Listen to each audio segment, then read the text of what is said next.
जिसको इंग्लिश में कहते हैं क्या, इकोलॉजी कहा जाता है। इस शब्द का सबसे पहला इस्तेमाल किसने किया, एच रेटर ने। कब किया, 1800। अब इसके बाद एक व्यक्ति आता है जिसका नाम था अर्नस्ट हेकेल।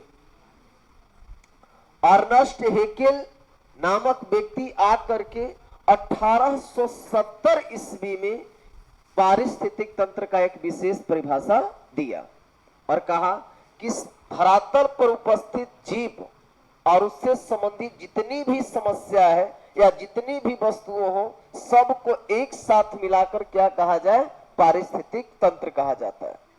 हालांकि परिभाषा अलग अलग लोग अलग अलग तरीके से लोग दिए हैं, इसको समझ गए, लेकिन अपना समझिए कि पारिस्थितिक तंत्र का मतलब होता है कि इस धरातल पर उपस्थित जीव और उससे संबंधित जितनी भी वस्तुएं हैं या पदार्थ हैं या संसाधन है, उन सभी संसाधन को मिला करके एक विशेष प्रकार का तंत्र बनता है, जिसे आप क्या कहते हैं, पारिस्थितिक तंत्र कहते हैं।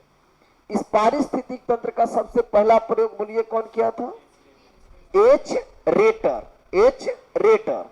ऑब्जेक्टिव में पूछ सकता है, एच रेटर नामक वैज्ञानिक ने 1868 ईस्वी में सबसे पहला इस शब्द का इस्तेमाल किया था। लेकिन सबसे पहला जो परिभाषा देने वाला व्यक्ति था, उस व्यक्ति का नाम था अर्नस्ट हेकेल।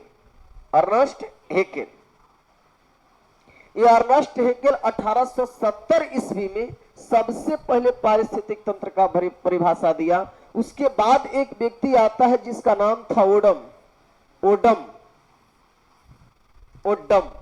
क्या नाम था, ओडम। ये व्यक्ति आता है 1874 ईस्वी में और 1874 ईस्वी में आकर बोलता है कि नहीं, पारिस्थितिक तंत्र एक वैसा आबादी है, एक ऐसा व्यवस्था है जिसमें विभिन्न प्रकार के जीव और उससे संबंधित जैसे जलवायु, धरातल, पृथ्वी, पेड़ पौधा, ये सब जितना भी है वो सब एक साथ मिल करके रहता है।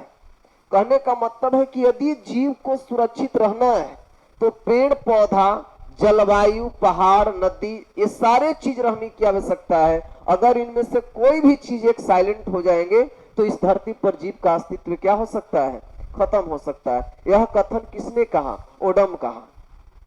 मान लिया जाए कि इस धरती पर जीव विभिन्न प्रकार के हैं, इतना फास्ट पढ़ ले।